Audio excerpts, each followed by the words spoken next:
Tu, kena. Allahu Akbar.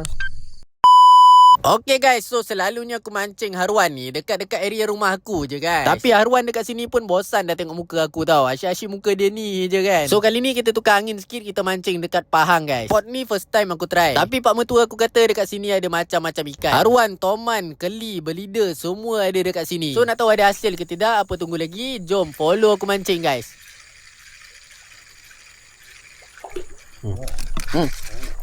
Lepas. Dia gigit ekor. Dia balik dia main. Dapat lepas balik lah.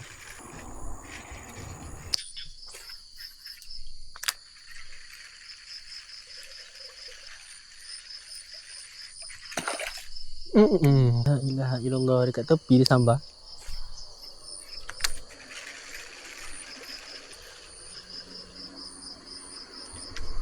Kena. Alhamdulillah. Dekat tepi je dia ambil. Yang penting bukan surut. Kita release balik. Ya. Kat sini tak ada dah. Jom kita pindah spot. Tu dia. Mana ambil. Tu. Kena. Allahu Akbar. Melompat balik guys. Dia dah kena ekor dah tadi tu. Lepas tu kan aku tengok banyak pula boiling keli dekat sini. So aku try je lah dengan cara aku sendiri guys.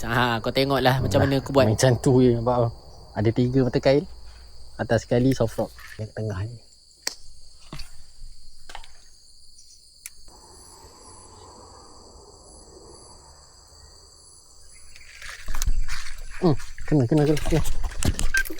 Kena.